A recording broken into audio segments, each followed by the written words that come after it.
নমস্কার, আমি ডক্টর কৌশিক সরকার, consultant urologist. আমি আজকে কিডনি স্টোনের কিছু চিকিৎসা নিয়ে কথা বলবো। একটা সময় ছিল আজ থেকে 20-30 বছর আগে, যখন কিডনি স্টোন বড় করে পেট কেটে অপারেশন হতো। তারপরে এলো পিসিএনএল বলে একটা অপারেশনের যুগ। পিসিএনএল কি? কিডনিতে একটা ফুটো করে সেই ফুটোটাকে চওড়া করে সেই রাস্তা দিয়ে পাথরটাকে বার করে আনা। এটা একটা খুবই ভালো চিকিৎসা, এই নিয়ে কোনো সন্দেহ নেই। তবে এর কিছু সাইড এফেক্ট ছিল, ব্লিডিং, ইনফেকশন, এবং 100টা লোকের পিসিএনএল করলে একজনের অ্যাঞ্জিও এম্বোলাইজেশন বলে একটা জিনিস লাগতো, যেটা কলকাতার বাইরে কিন্তু সব জায়গায় নাও পাওয়া যেতে পারে।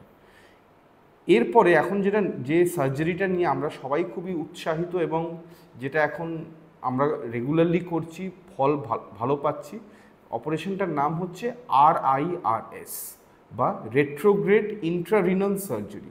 এই রেট্রোগ্রেড ইন্ট্রারিনাল সার্জারি হচ্ছে এমন একটা চিকিৎসা যেটাতে আমরা কিডনিতে কোনো ফুটো করতে হয় না, মানে ব্লিডিংয়ের সম্ভাবনা কমে গেল। আমরা পেচ্ছাপের রাস্তা দিয়েই যেরকম আমরা ইউরেটারের পাথরের চিকিৎসা করি, ঠিক সেরকমই একটা ফ্লেক্সিবল ইউরেট্রোস্কোপ বলে একটা যন্ত্র আছে।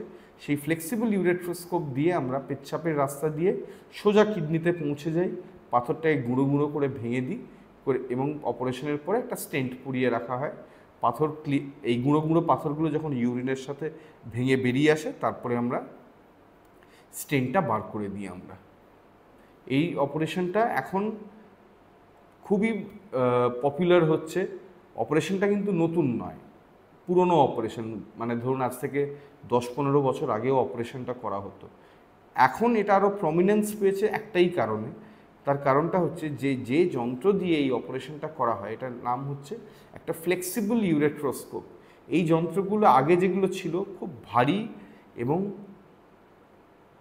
খরচের যন্ত্র ছিল, মানে এক্সপেন্সিভ যন্ত্র। এই এক্সপেন্সিভ যন্ত্রর জন্যে অপারেশনটাও খুব এক্সপেন্সিভ হতো।